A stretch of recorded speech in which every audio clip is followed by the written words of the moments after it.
have another guest right now coming up, and this guy, he's an incredible high school coach, and he's currently the DC, the defensive coordinator at Mission Bay High School. Ladies and gentlemen, give it up for Mr. Mel Galli. There we go. Thank you, Ro. Coach Galli, my guy. One of my old guys, my old line guys. This is fantastic. My guy. Always good to see you guys. Good to see you, brother.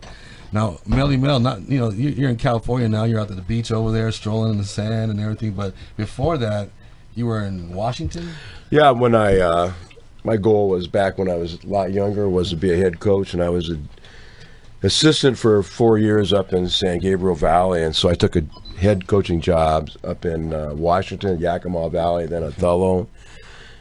Was lucky enough to do real well, and then I didn't want to stay up there, so I started heading south. And first stop was Logan, Utah, because I had a lot of guys recruited in that state, and then won the state champion coach of the year. So I got a chance to come down here, and I got the head coaching job at Carlsbad, so a Beach Boys dream, You're always on the beach, that beach. I'd be up there taking roll at PE, looking at the ocean, man. Oh, my beautiful, God. beautiful tan. For one guy. Yeah.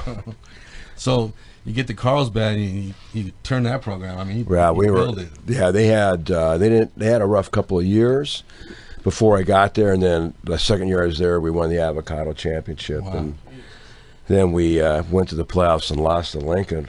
They had some guy who hadn't done anything all year, Damon Allen. And Lou Barnes. A couple of that. Lou Barnes. I only had one guy that made the NFL. They had like 2 or 3. And it was a great game. So but that went on and on. You had a few more guys in the NFL, like Kozlowski's, right? Yeah, Kozlowski was in the NFL. I had a guy, 2 guys from Logan that played there for the Buffalo Bills. Al Garner played there. I mean, it was all good stuff. And then Brandon Chiller, right? Yeah, Chillers was we were really tight. No, not Chillers. Ted Johnson. Was one of the guys, from Carlsbad. We had some guys, a lot of guys going on.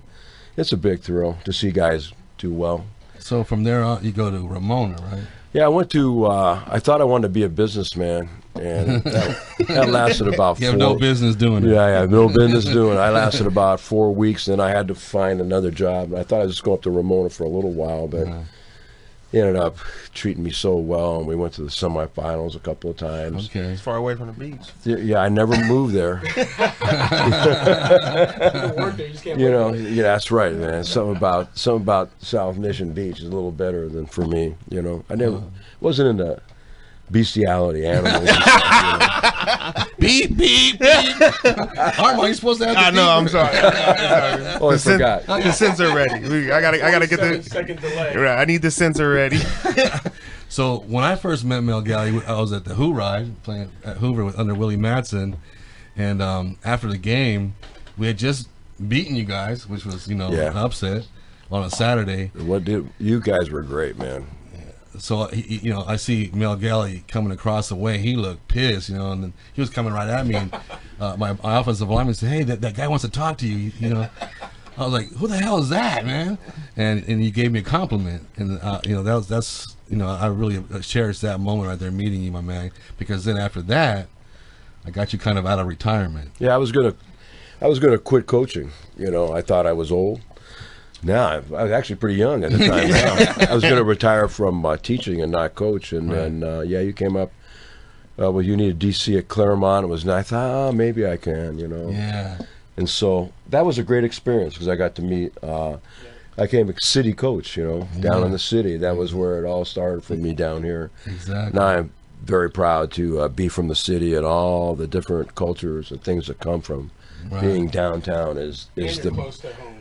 Close to the beach, but it's still all good. That this is a whole nother ball game down here. All these schools, not just Mission Bay. Yeah. All these schools, a different culture, and it's really special. And I think the kids that play down here in the city, not just the Bay, in the city, they play with purpose. Yeah. And they're not. And they, on Friday night, you get more. These kids they're playing for their lives. Right. I got guys literally playing for their lives on Friday. Right. And so there is something about getting to Friday and playing. if you had to hear these stories about these young men Right. getting up early, getting on a bus to go to school, getting up at 5:30, getting on a bus, getting home at 6:30, 7, and then having to do their homework, Right. and then get to bed. Right. Let me tell you, there's some unbelievable stories. These are the stars of our world right down Exactly. here, man.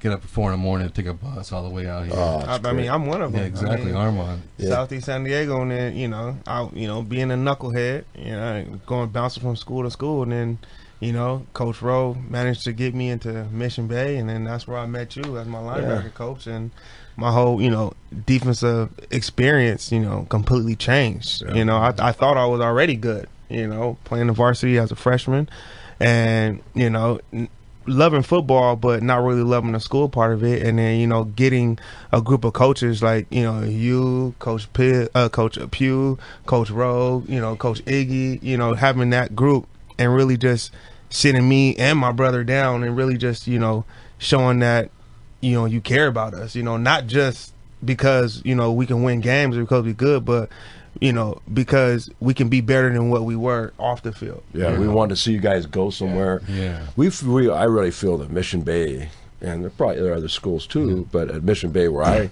coach is an opportunity people to change their lives. Right. Well, that's what we're talking about. We're trying to change lives, and I think a lot of what really I don't like about education today is it's all about that test score. Yeah. Like when I got into teaching back a long time ago, when I was 23 and I'm 68 now. The reason I got in because the big thrill was changing the lives and seeing a guy. Maybe you just had a guy, you just got him to get into the service. Right. He got out of what he was doing in his whole life. He's married, he's got family. They're so grateful they're not stuck in the hole. Right. So now, Coach Galli, you're on. You've been an offensive coordinator, but you switched to defensive coordinator. You're relentless on defense. I mean, where you just love to blitz and come off the edge, and you always told me, "Hey, Ro, I want 2 refrigerators in the middle and 2 Greyhounds on the end." It hasn't changed. And every year, that's what I think everybody that's ever gone again. Well, I know he's going to have 2 tall defensive ends, and he's going to have 2 refrigerators in the middle, and then we got to find some linebackers. And we've had some great ones over the years at the Bay. I remember Houston, Darren Child, and those guys. I mean, one with San Diego State, one started at Virginia for 3 years. Right, exactly. And the DBs, all the DBs that have gone through there. I mean, it's unbelievable. And, like the one year goes, how was Arian Foster? Well, Arian Foster, let me tell you, was unbelievable, okay? He's a physical. He looks the same now as he did in high school. Exactly. And, but I go with the DBs, the Demetrius Chapmans and Terrell Clouds. And these guys and Tumanaval. They don't talk about the 5 or 6 guys that went and played D1 on the other side of the ball. Exactly. We just ran into a Marion team that I think might have been the oldest team in the history of football. Oh, that was Marion versus Arian team. That was. I think we were playing the Mexican national team, man. Up front, Back and forth. PT Gates. Yeah, they were real. PT That Gates, might have Aaron been the Foster. best, one of the best lines I've ever seen. Oh yeah. Yeah, Gate. Obviously they had. I mean, that was unbelievable. So, like, getting the chance to coach with you, the first time I coached with him was at Claremont. I was the OC, he was the DC. So we were playing at home against Sarah, and it was like close to 100. It was hot. Okay, I was on slow base. So, I mean, we didn't even have water for me. The water fountains didn't work. It was City school. That was lousy too. They had one tree at Claremont. It's one still tree. there. 50 guys underneath it. And Sarah got it first, and we were the whole team. That's all they bring was Christmas tree. So we had 2 brothers on the team, Eric and Derek Prince and Eric Smith, and there's my running back and receiver, and that was his corners. His shutdown corners. So it's hot. We get the ball, they kick off, we fumble or recover on about the 3. So we're starting from the 3-yard line. So I'm dinking, and I'm doing a counter and traps with Eric. I'm tossing it to Derek. Tommy Bordieri was my riverboat gambler at quarterback. So we have a long drive, but it was hot, man. So we score. We end up scoring, and then we kick off. And I said, Coach, they need a blow, man. Eric and Derek need a blow, man. I gave them the ball every play, either one of them. So he has these 2 other corners in there, and Sarah starts passing the ball because Eric and Derek weren't in there. And all of a sudden, Mel yells out, Bro, I need the brothers. I'm playing with the others. I still use that line all the time, man.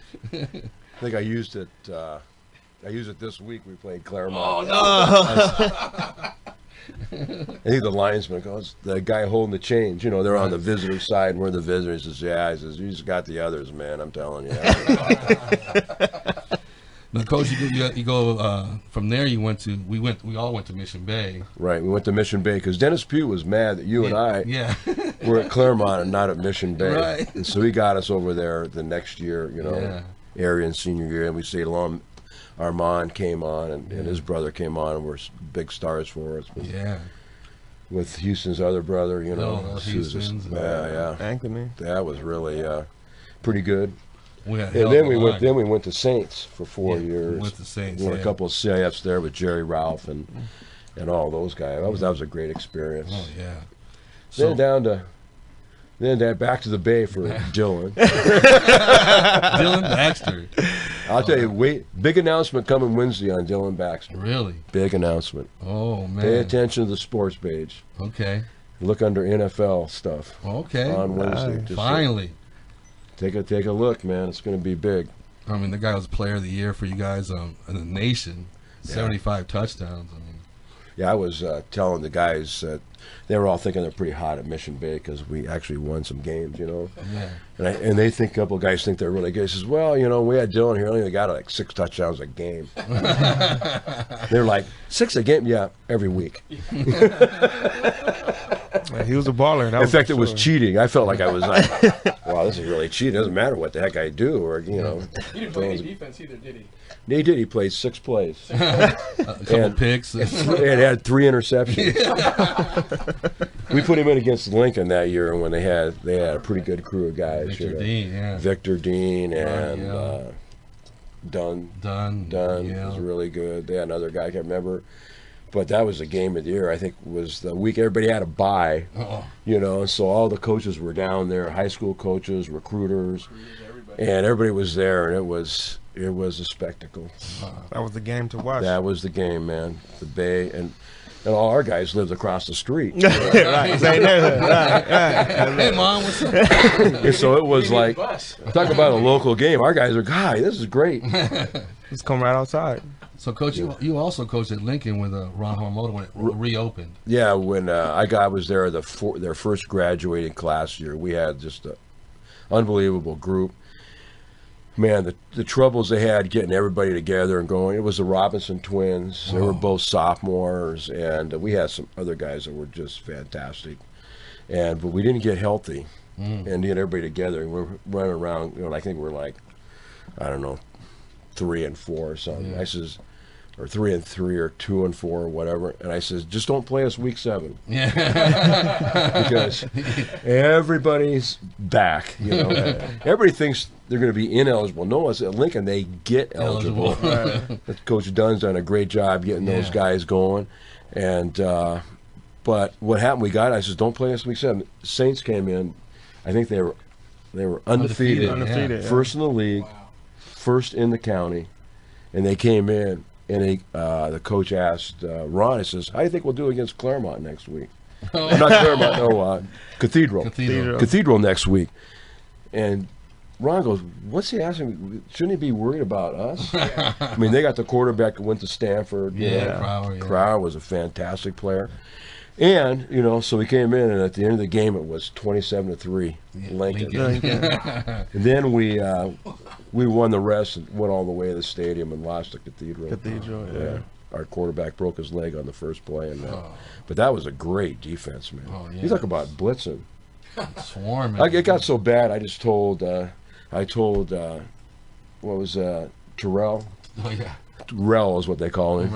Rel, you know, Robinson. I says, you just see a gap, take it. What kind of coaching is that? He did the same thing just the other day at Oregon. Yeah, he got a pick to the house. Yeah. Right? Tyree, Yeah, he had 2 picks and 1 to the house. He was and then Tyrell's in Kansas. They were. I remember we say, well, Tyree, you got this number wherever he goes. And somebody asked me, what kind of techniques are you playing? I don't care. Baseball is fast. Yeah, right. Now, going back to Mission Bay, I mean, me and Iggy, when we coached there and Armand played there, I mean, you have Mel Galli, DC, then you have Willie Madsen on the same staff. I mean, I never had to say a cuss word ever after that. Oh man. I don't know what you're talking about. Wait, I gotta get the censor button ready. How come I got warned before the radio? No F-bombs on radio. FAA regulations. Oh, okay. So, Coach, two fiery guys on the sideline, man. How's that coaching with my man Willie Madsen? We don't talk to one another. When he's on offense, I go the other end. When I'm on defense, he goes the other end. At the end of the game, we go, nice game. Wow. And then, Coach, just as a side job, I guess, then you hightail it out to Europe, and then you were a head coach out there. Yeah, that was a great opportunity. Went to Bologna, coaching the IFL. In fact, it was the same year Playing for Pizza came out. Oh, okay. It's been a while now. It's been like 7-8 years ago now. And that really changed my life. Italy had money then, so I actually got paid. Yeah. No money now. But anyway, I went back and I went down to Catania with Lewis. Man, he was just the greatest guy. And we were stuck as roommates down in a little island in Sicily, But Still got to pay for that toilet seat. yeah, that's a good story. Well, get the censor button ready. Yeah, I got it. Nah, you don't need a button. Somehow the toilet seat broke, and I fixed it I taped a knife underneath it to hold it steady. So we'll leave it there.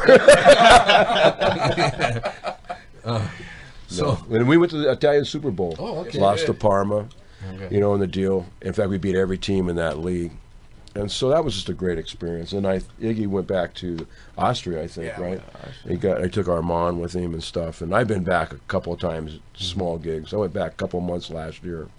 I just can't spend 5 months over there anymore. Okay. So when you were, was it Catania, the Dolphins? Now you had some American guys playing out there, Jason Van. Sam Powell. Yeah, I had Jason Van and Sam Powell up in Bologna. Okay. Then we had Richard Kovacek Oh. and Clarence Cunningham. Terrell Williams. Terrell went to Bologna after I left, but we got the circuit going. You helped get guys there and all that. In fact, you got Jason Van and Sam Powell out there. Man, that guy was unbelievable. Oh, in Europe, unbelievable. Kovacek was unbelievable too. He was the best quarterback in Europe. Oh yeah. I don't know how the hell that guy didn't play in the NFL. I got no idea. Wow. Because he was extremely talented. Former Saints man. Yeah. Now, Coach, what were the scores of these games? I mean, you guys went after it, huh? Well, I think the first game was 82-56. And some guy writes me and says, "Who's the defensive coordinator?" I go, "I don't know. We got to fire that guy." Fire that guy. And then one game we played, we was talking about Reggio Emilia. It was a makeup game because they had a volcano go off in Iceland. They stopped all the flights, and we had to fly to all our games from Sicily, Catania, and they canceled. We had to make it up before, and so we had to play a night game up there, and it got over I think like 1 o'clock. They don't start till 9 o'clock at night. So the hot. game. Yeah. And so what happens? The game. What was the score, Iggy? I think it was 75-72 was the final. Yeah, that was the final. There was a point in the game where they would go deep to their American, we would throw it deep to our American. Next play, we'd go deep, and then they'd go deep. See, what it was, everybody didn't get it. It was back then we could have 3 Americans, every team. And so what it was, essentially 3-on-3. Oh. 3-man football. Well, that's what lost us the Italian Super Bowl. They wanted to play their Italians, and we had David Morgan, and we wouldn't give him the ball at running back. Our Italian coach won. It all became about the Italians. Oh. And they got some big machismo, they're Latins. I mean, they got it's about them, and it wasn't a pretty sideline for me. Now, Coach, what are the in Europe the habits of at a halftime? What do these guys do? A smoke break or? Well, when I first got there, we had to make up some rules because at halftime they'd go out in the field and smoke. So I had to make some rules, no smoking across the lines. Oh, okay. Or in full uniform. But the problem was I had a couple of Italian coaches. They'd be over there.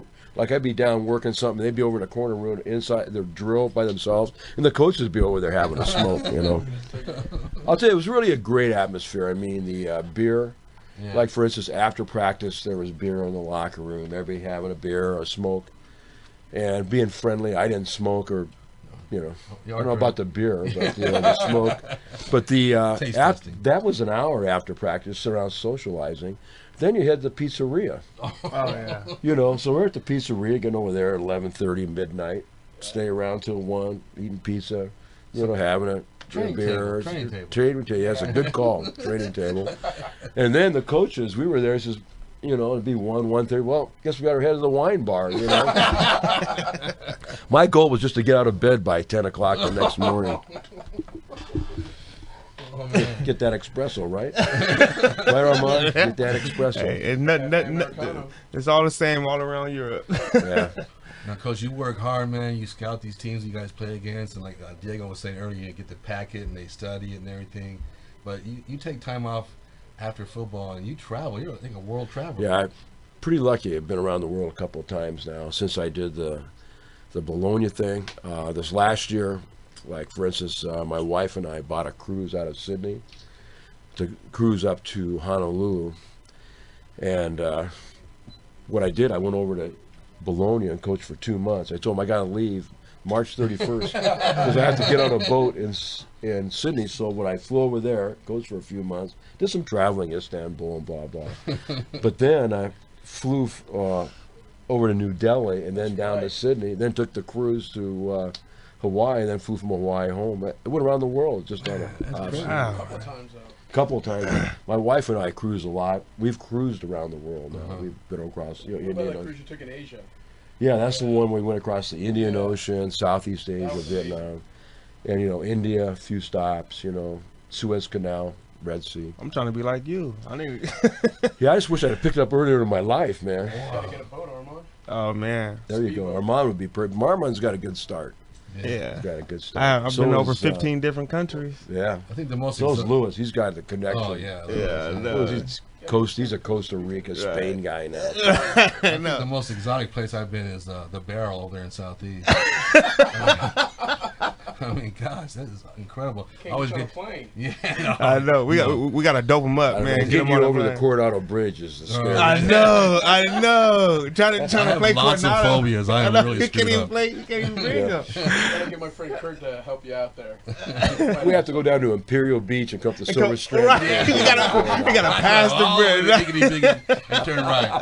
You go all the way around. I ain't going on that damn bridge. All right, we can't even get him on the bus to go over there. Man, you don't like it. Yeah. No, man. Those are all great experiences with all you guys. I love every one of you. You've all been special in my life. I appreciate you, man. I wish we could all do those things again together. Oh man, me too, man. We got to go over and challenge Chris Alt. Yeah, we got to get after him. He's got a real lesson. Wait till we figure out that if you can get half your players to practice twice a week, you're in business. And forget about Monday practice after a game. It ain't happening. It ain't happening. It's not happening at all. No, Tuesdays and Thursdays is a struggle. Well, we could go on here all day, but I got to wrap it up. But I want to thank you for coming, Coach. You're an incredible man. You've changed my life around. You taught me a lot of things. You're my mentor. I'm glad you came. Shout out to Coach, to the Players of the Week. Nathan Stinson and Diego Weaver.